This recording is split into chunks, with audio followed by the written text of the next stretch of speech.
Welcome back. Nashville neighborhoods are full of people and places that make them unique, and News 2 is on tour all this week. This morning, we are taking a stop in East Nashville. We have Councilman Sean Parker with us. Thanks for joining. Absolutely. Thanks for having me here. Absolutely. And if you could start by describing your community in East Nashville, what would you say about the folks that live and work there? So it's a really diverse community, socioeconomically, racially, culturally, and we love that. I mean, that's what brought a lot of people to the neighborhood, is that kind of diversity, the working class background, and it's just a very great community. And kind of geographically, it's if you don't know, it's the west half of East Nashville, so kind of bounded by Dickerson and Gallatin, and then stretching all the way north up to like Good Pasture in Lower Madison. Yes, there is a lot to explore there. I have a list of places that I want to hit, but I understand that list is going to be growing because there's some new businesses that are coming as well. It absolutely is. So in my neighborhood of McFerrin Park, we recently welcomed Turkey and the Wolf, which is a new sandwich shop. Yes. Right now their hours are kind of limited, so make sure to check out their hours before you go. Over on Gallatin, we've got the new Chicago Chicken and Waffle spot, which is excellent food, extremely good vibes. And then over on Dickerson, again in McFerrin Park, we've got Duco's Pizza, which I have not checked out yet, but I am super duper excited to check them out. These are so popular too. A lot of the places that you named keep popping up on my social media of folks that visit and are just loving it. And then, you know, you got to get over there. You're visiting these businesses, buildings, infrastructure comes into play. So what are some infrastructure improvements that are in the works right now?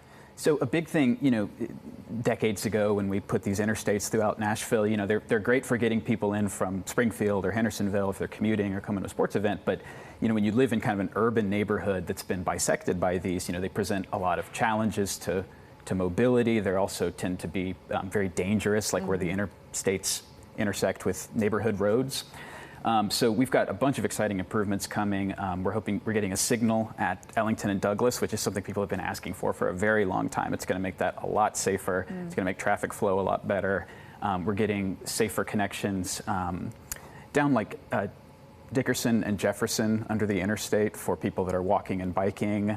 And then the Ellington pedestrian bridge, which, you know, connects over that freeway, connects the neighborhoods over that freeway.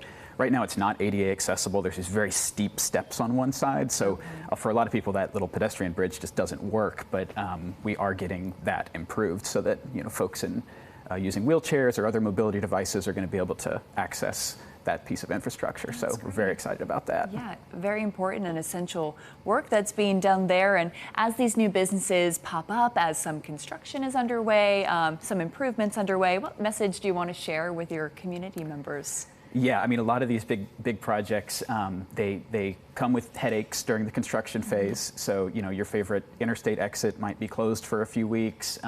We've got a big water infrastructure project in McFerrin Park right now that's, you know, causing a lot of headaches. But ultimately, it's going to give us a much better environment. I mean, we're going to have better water. All of the streets are going to be repaved. So it's kind of like dental work, I say sometimes. It's like nobody's excited about doing it, but you got to do it when it's time, or else you're gonna pay the price big time. Yeah, a short-term inconvenience for a long-term improvement. Absolutely. Amazing. Well, thank you so much for sharing all of that and for your time. And News 2 is on tour all week, and we're going to hear from the council member representing the Madison and Rivergate areas coming up on News 2 at 3. We will also post this full segment to WKRN.com.